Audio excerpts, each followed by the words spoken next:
Shalom saudaraku yang terkasih di dalam Tuhan. Berjumpa kita lagi di Karyaku Channel dan kita akan memperdengarkan pesan firman Tuhan bagi kita orang percaya kepada Tuhan. Saudaraku yang terkasih, besar harapan saya kita semua dalam lawatan Tuhan. Dan pembacaan kita atau pembacaan renungan bagi kita terambil di dalam Kejadian pasal 21, 22, 34. Bertemakan agar hidup bersama dalam damai. Berperkara tentang hidup damai, itu pasti ada sesuatu yang harus kita lakukan. Karena itu berperkara hati. Dan tidak mudah, tetapi seringkali kita tidak menjalani kedamaian itu secara lahiriah, ya, dan ketulusan. Salah satu penyebab dari tidaknya damai dalam kehidupan bersama adalah buruknya komunikasi, ya. Komunikasi yang tidak dibangun dengan baik tentu tidak akan damai. Mungkin komunikasinya meledak-meletup atau menghina dan sebagainya. Orang lebih suka memadamkan kekecewaan dan sakit hati. Semua itu akhirnya meledak menjadi kemarahan yang berkelebihan ketika ada pemicunya. Jadi bisa saja pada saat itu ketika kita marahi, kita sepelekan dengan kata-kata, orang lain itu bisa saja diam. Tetapi ketika ada pemicunya, disitulah dia meledak seperti bom yang memang siap diledakkan. Relasi menjadi rusak dan kadang hampir mustahil untuk dipulihkan. Hari ini kita belajar tentang komunikasi yang baik dari dua tokoh, yaitu Abraham dan Abimelek. Mari kita belajar, saudaraku, dengan hal ini. Abimelek adalah raja Gerar, di mana Abraham tinggal sebagai pendatang. Ia mempunyai pengalaman yang menimbulkan trauma.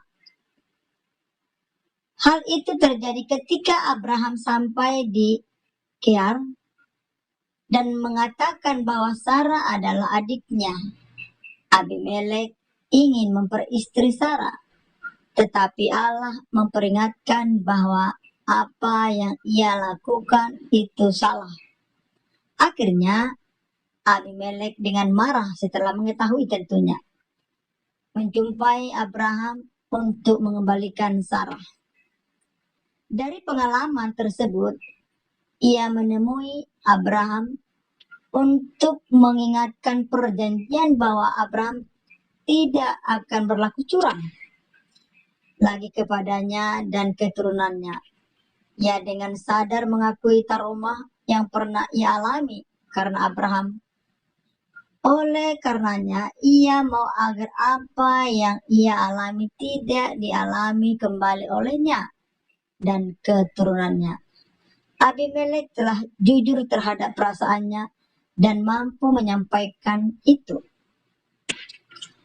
kepada Abraham dalam tindakan antisipatif berupa perjanjian. Hal ini dalam ayat 22 dan 24.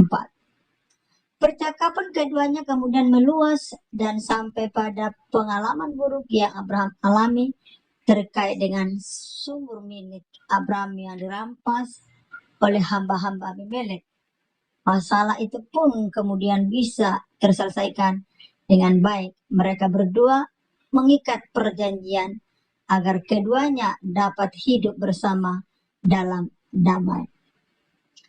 Saudaraku, kejujuran di antara satu sama lain dalam komunikasi yang terbuka menjadi hal yang sangat penting bagi kehidupan bersama. Ingat ya saudara, kejujuran adalah pemulihan dalam setiap persoalan.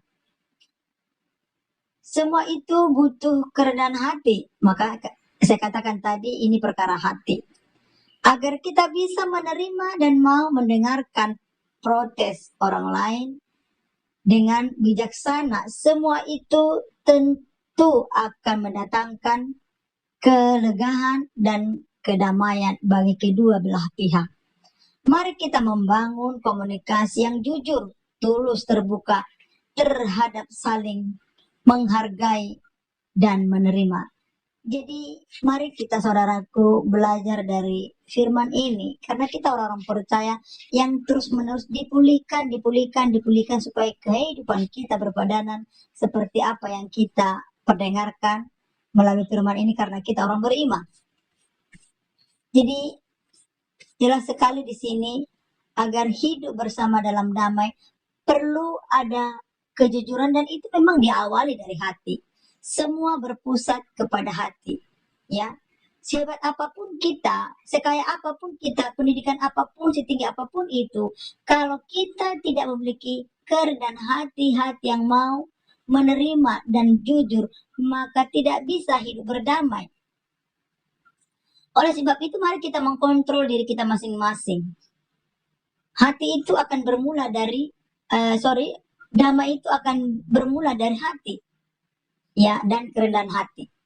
Jadi mari, saudaraku, mari kita jaga hati kita ini, mari kita jaga integritas hidup kita ini, supaya kita bisa berdamai dengan seisi rumah kita dan juga masyarakat di mana kita berada. Saudaraku yang terkasih dalam Tuhan, marilah kita merendahkan diri menerima firman ini, karena firman ini akan memampukan mencakapkan kita untuk menghidupi firman ini. Saudaraku, terima kasih buat pemaparan ini. Tuhan Yesus memberkati kita semua. Shalom.